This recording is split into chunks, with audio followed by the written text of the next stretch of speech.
भुनक्तु सह वीर्यं करवावहै तेजस्विनावधीतमस्तु मा विद्विषावहै। ॐ शान्ति शान्ति शान्तिः। शङ्करं शङ्कराचार्यं केशवं बादरायणं सूत्रभाष्य कृतौ वन्दे भगवन्तौ पुनः पुनः।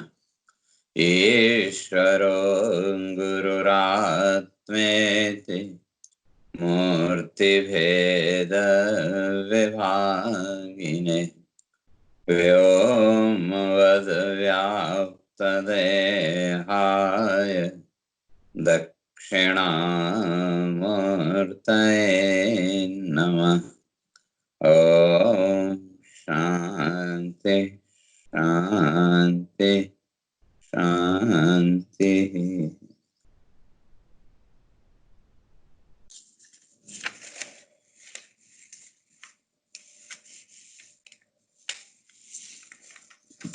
दो विचार चल रहा था कि जो आत्म तत्व है उसकी चर्चा हम लोग करके आ रहे थे, तो भगवान इस बात को स्पष्ट करके आए थे, नित्यः सर्वगतः स्थाणुः अचलोऽयं सनातनः। ये जो आत्म सत्ता है, आत्म तत्व है, ये नित्य है और सर्वगतः, सब जगह व्यापक। तो जैसे कल इस बात को स्पष्ट करके आए थे, सर्वगतः सर्वत्र व्यापक। कहीं भी आप जाएं इस ब्रह्मांड में, जहां भी हम जाएंगे वहां अपने होने की अनुभूति यूं की त्यों।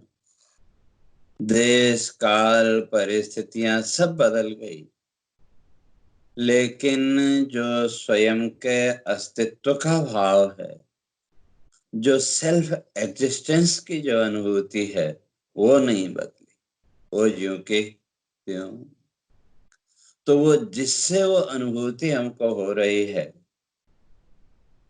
स्वसत्ता की अनुभूति, तो वो जो तत्व है वो नित्य है और सर्वगत है। और कैसे, तो कल चर्चा करके आए थे, प्रकाश रूप से कहें या चेतना रूप से कहें, और वो जो व्यापकता है आत्मा की, उसको अगर देखना और समझना हो तो उसके लिए कहीं बहुत ज्यादा दूर जाने की जरूरत नहीं है।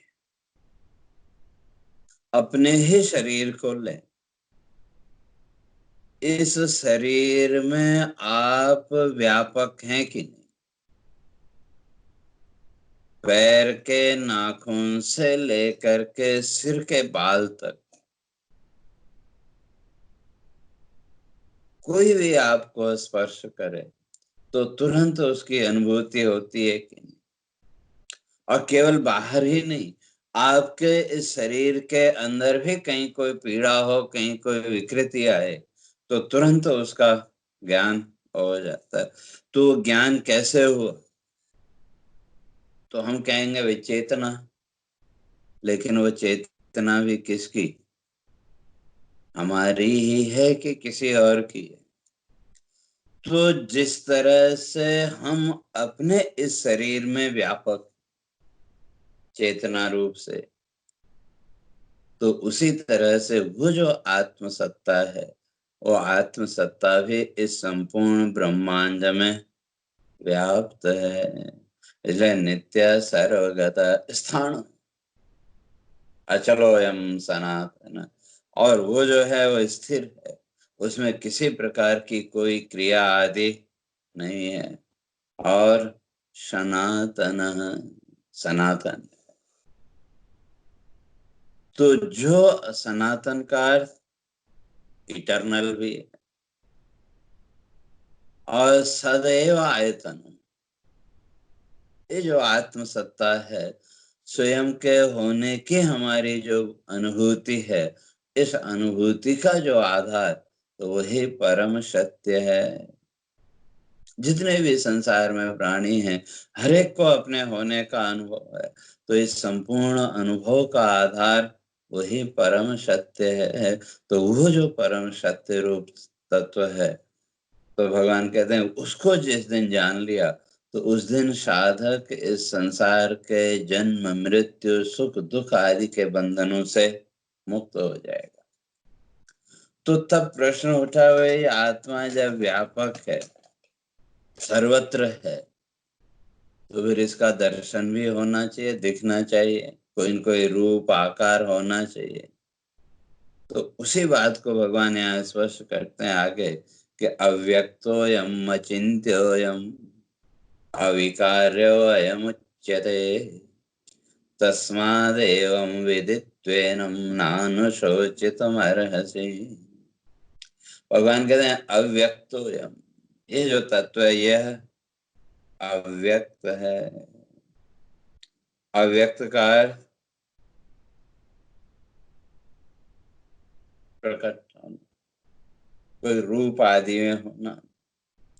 लेकिन इस आत्मा का, इस तत्व का कोई रूप नहीं, क्यों? जब इसका रूप मानेंगे तो वहां अवयव अवयवी भाव आ जाएगा, अंशांशी भाव आ जाएगा, पार्ट। जैसे कल चर्चा करके आए थे, शरीर है तो शरीर का अर्थ हाथ पैर नाक कान आदि जितने भी अंग हैं, इन अंगों का एक समूह, उसी का नाम शरीर है। तो हाथ को हम शरीर नहीं कह सकते, आंख को हम शरीर नहीं कह सकते, नाक को हम शरीर नहीं कह सकते। ये सब शरीर के बॉडी के पार्ट हैं।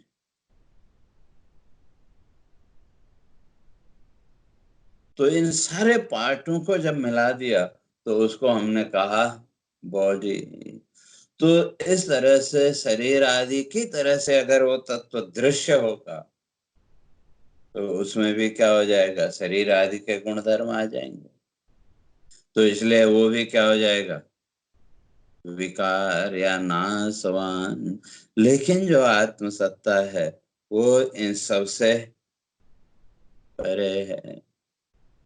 इसलिए भगवान कहते हैं अव्यक्त है,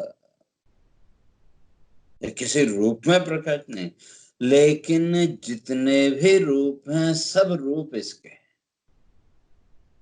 जैसे पहले भी मैंने चर्चा की थी, एक दिन का हम अपने जीवन का विचार करें, सुबह से लेकर के शाम तक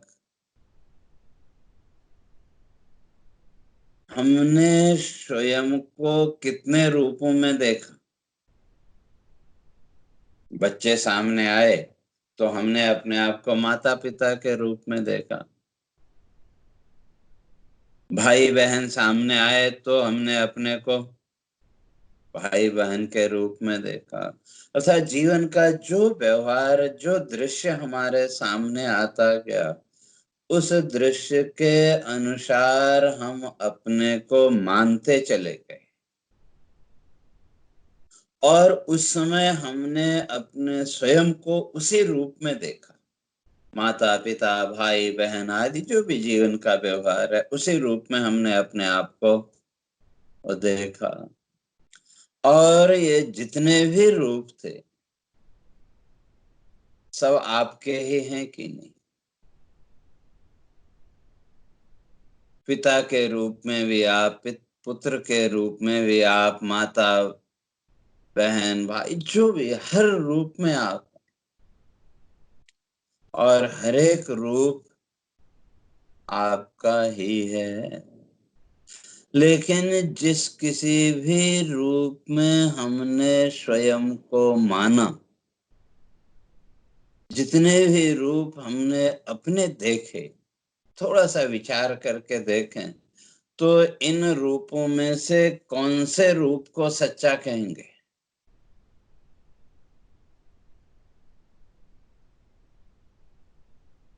किसी भी रूप को आप सच्चा नहीं कह सकते। विचार की दृष्टि से।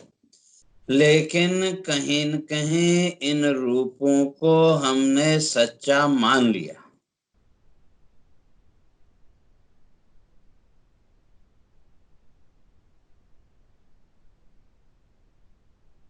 रूप सच्चे हैं नहीं, लेकिन हमने इन रूपों को सच्चा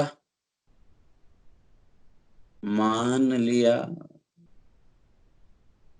और जब इन रूपों को हमने सच्चा मान लिया तो इन रूपों के बंधन में बंधते चले गए।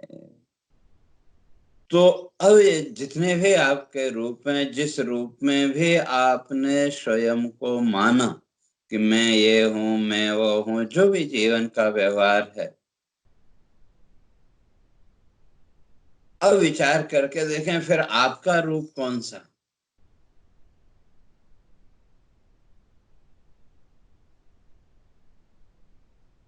सब रूप आपके हैं, हर रूप में आप हैं, लेकिन आपका रूप कौन सा।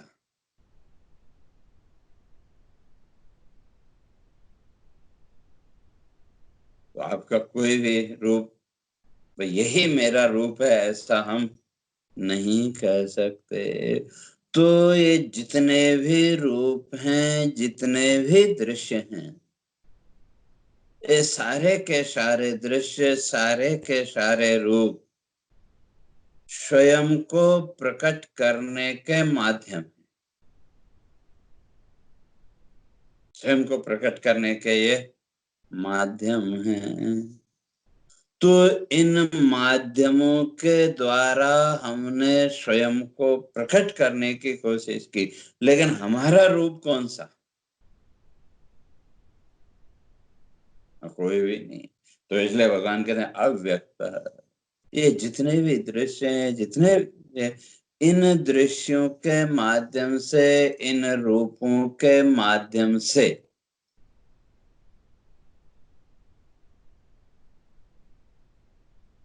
उस प्राकट्य संभव है। लेकिन ऐसा ही है, यही मेरा रूप है, ऐसा निश्चय कर सकते हैं क्या। नहीं कर सकते, क्योंकि ये जितने भी रूप हैं, जितने भी दृश्य हैं, ये तो समय के साथ बदलते रहे।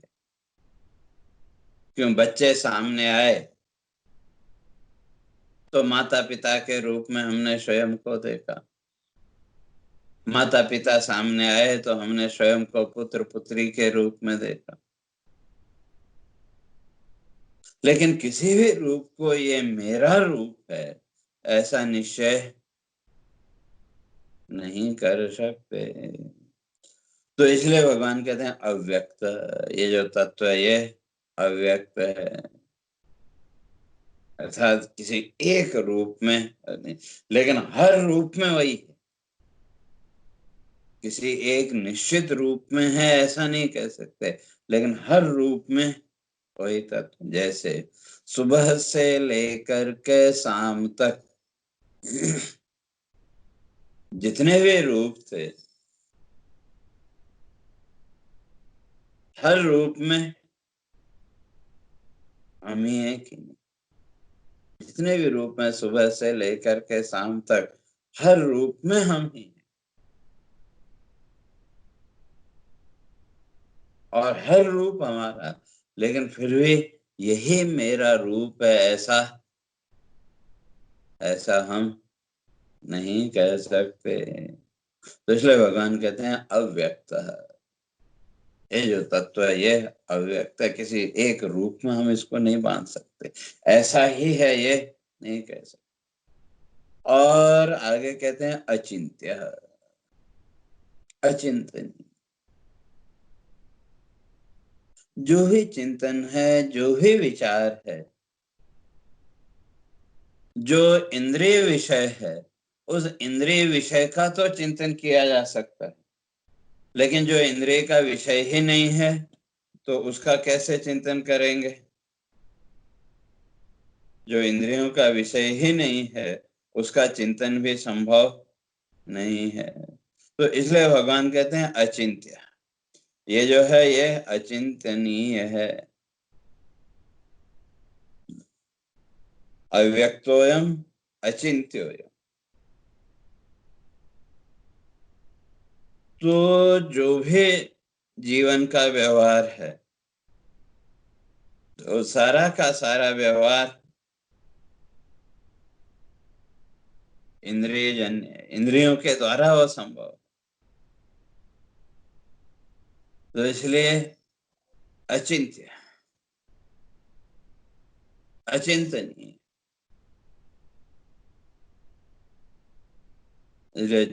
इंद्रियों का जो विषय है, इंद्रियों के साथ जिसका संपर्क है,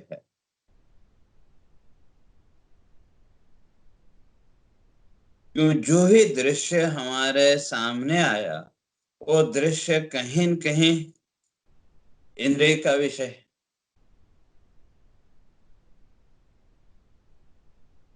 वो जितने भी दृश्य हैं, जो भी रूप हमने देखे, हमारी इंद्रियों के सामने दृश्य आया, तो इंद्रिय ने वो सामने जो दृश्य है, उस दृश्य के एक चित्र को हमारे चित्त में भेजा, और हमारे चित्त में पड़े हुए जो संस्कार, उन संस्कारों के अनुरूप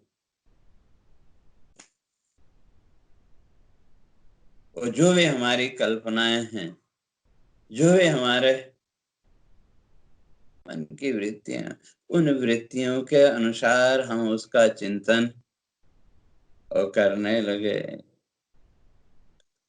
तो इसलिए ये इंद्रिय का विषय नहीं है, क्योंकि इंद्रियों के अपनी एक सामर्थ्य है, और जो भी इंद्रिय रूपता है, जो भी इंद्रिय का विषय है,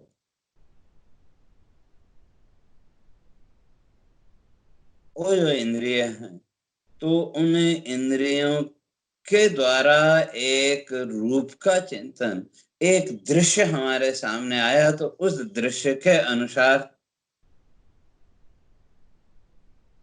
हमने उसको देखा। तो इसलिए कहते हैं अचिंत्य, अचिंतनीय। अर्थात वो हमारे इंद्रिय का विषय नहीं हो सकता, या वहां, क्योंकि इंद्रियां के द्वारा हमने या तो रूप को ग्रहण किया, रूप, रस, शब्द, गंध, स्पर्श, ये 5 इंद्रियों के विषय हैं।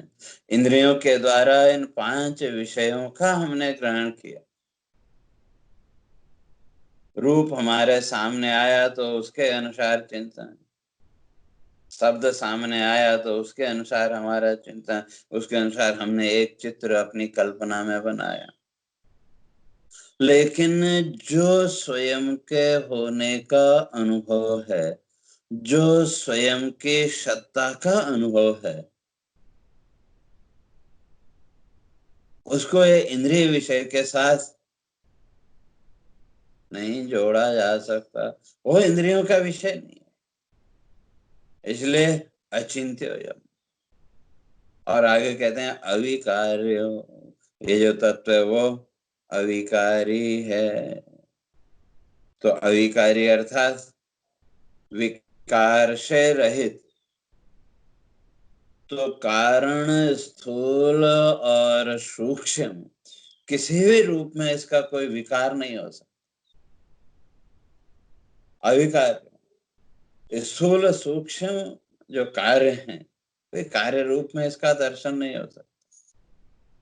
क्यों, जो मिट्टी है, उस मिट्टी के द्वारा हमने घड़ा बनाया, कसोरा बनाया, तो जब मिट्टी के द्वारा हमने एक मटका बनाया, तो मटका मिट्टी का विकार,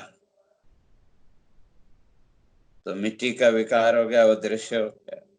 तो अब वो घड़े की जगह अगर कोई दूसरा रूप बनाना है, तो वो भी संभव है, वो भी बना।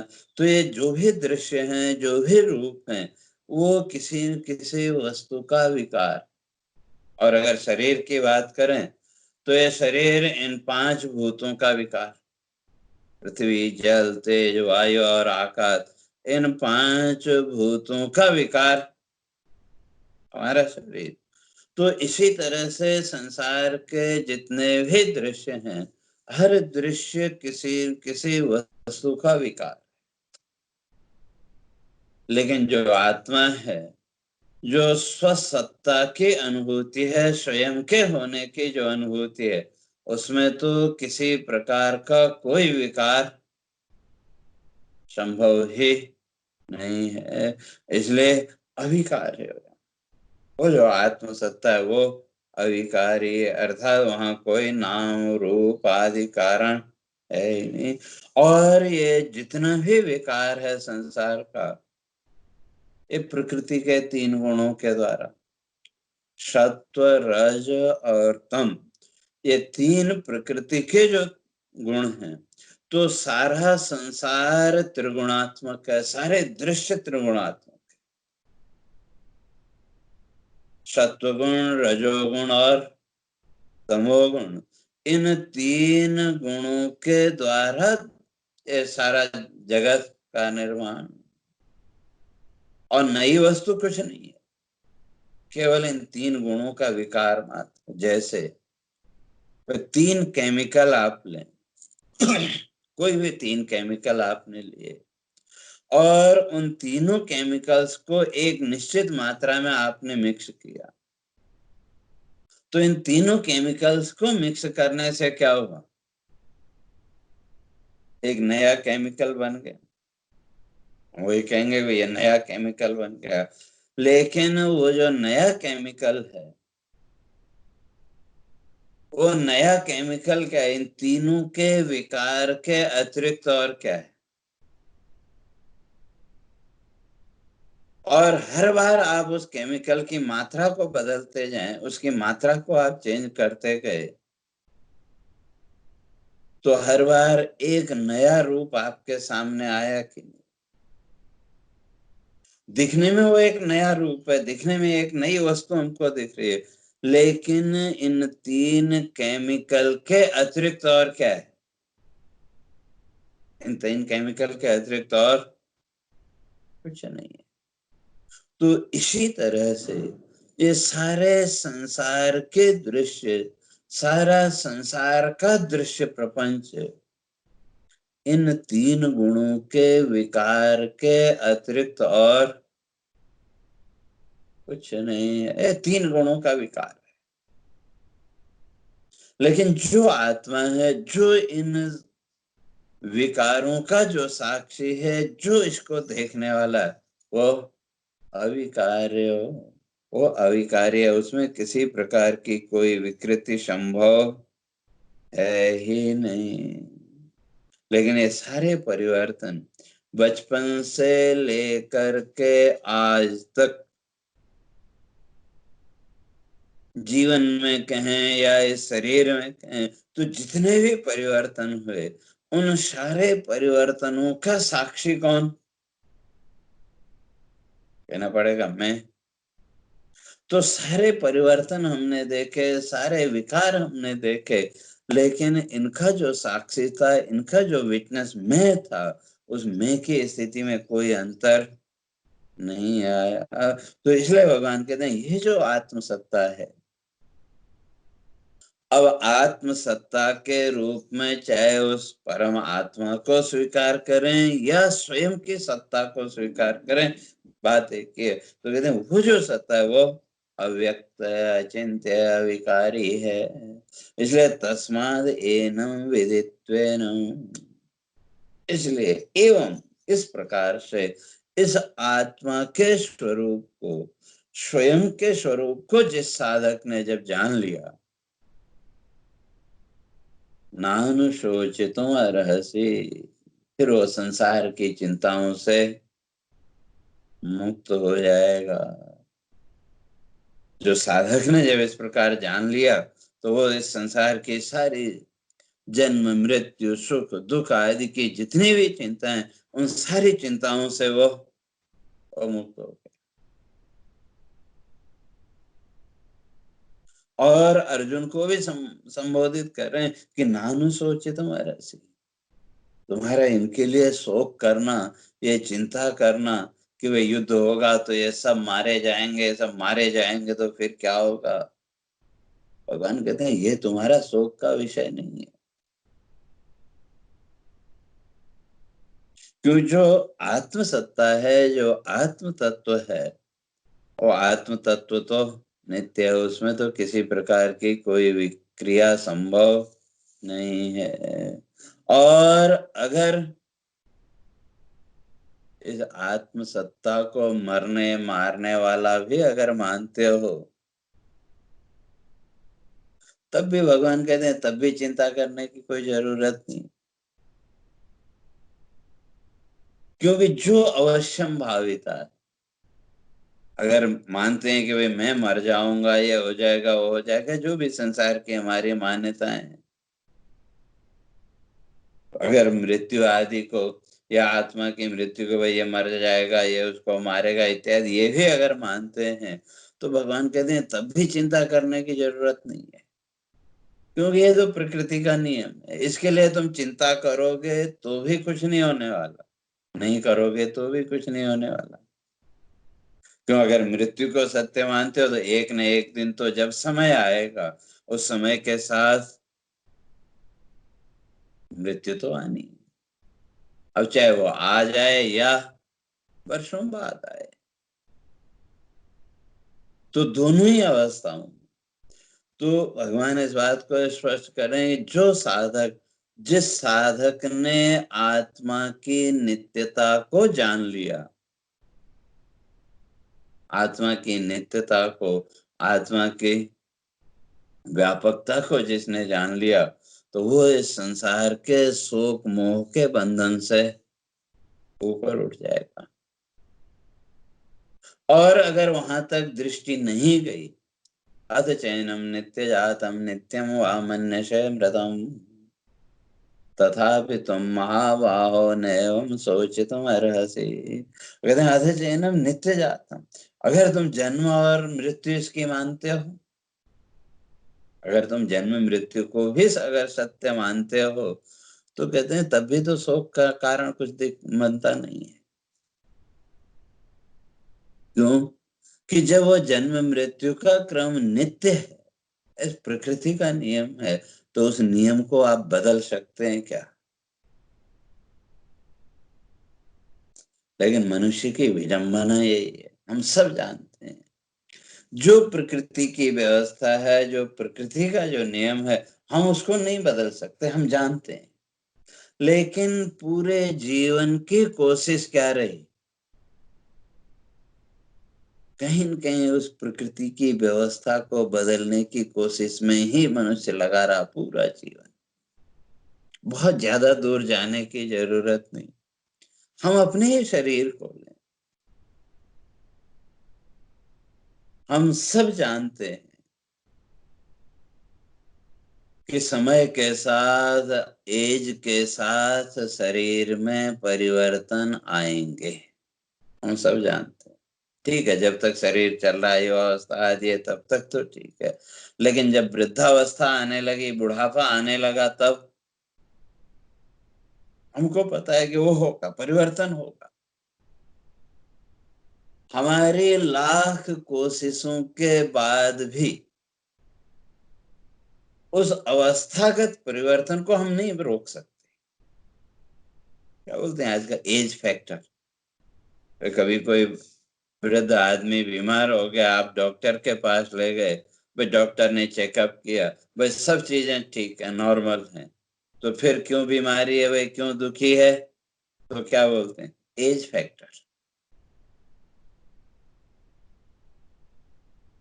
तो इसी तरह से कहने का अर्थ है, वो जो एज फैक्टर है, वो हमको पता है कि एक समय के बाद शरीर कमजोर होगा, और फिर एक न एक दिन मृत्यु, या इस शरीर को छोड़ना पड़ेगा, ये हम सब जानते हैं। लेकिन ये सब जानते हुए भी हर व्यक्ति की कोशिश क्या है, ये जो प्रकृति की व्यवस्था है, ये जो प्रकृति का नियम है, इस नियम को बदलना, या यूं कह लें कि जीवन और मृत्यु के बीच की जो दूरी है, ये हम इसको कितना बढ़ा सकते हैं, वह उसकी कोशिश करते रहना, और उसी को लेकर के फिर चिंता।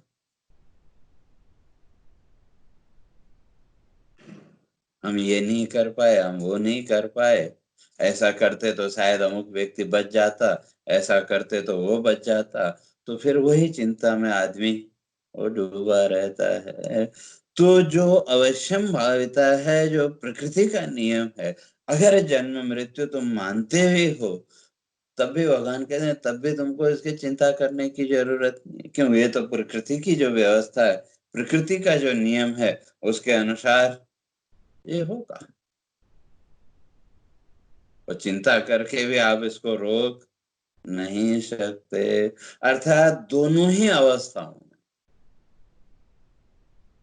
अगर उस आत्मा की नित्यता को जान लिया, तो तब भी भगवान कहते हैं फिर शोक के लिए जीवन में कोई स्थान नहीं है। और उस आत्मा की नित्यता को अभी नहीं जान पाए, तो थोड़ा सा विचार करो, अगर इस जन्म मृत्यु को हम मानते हैं, संसार के भी जन्म और मृत्यु अगर हम मानते हैं, तो कहते हैं फिर भी शोक करने की जरूरत नहीं है, क्योंकि ये तो प्रकृति का नियम है। तो इसके लिए तुम चिंता करो नहीं करो, ये तो जो प्रकृति की व्यवस्था है, वो तो उसके अनुसार जन्म और मृत्यु वो चलेगा। तो इसलिए दोनों ही अवस्थाओं में भगवान कहते हैं भाई तुम्हारे लिए शोक करना उचित नहीं है। क्यों? जो अवश्यम भावी है उसको आप टाल नहीं सकते, और जो नहीं होना है उसको आप कर नहीं सकते। तो इसलिए भगवान कहते हैं कि भाई तुम इस शोक से अपने को मुक्त करो। तो क्यों? तो उसी बात को आगे फिर स्पष्ट करेंगे, तो उसकी चर्चा समझता हूँ फिर अपने कल करेंगे। हरे पूर्णमदः पूर्णमिदं पूर्णात् पूर्णमुदच्यते पूर्णस्य पूर्णमादाय पूर्णमेवावशिष्यते। ॐ शान्ति शान्ति शान्तिः।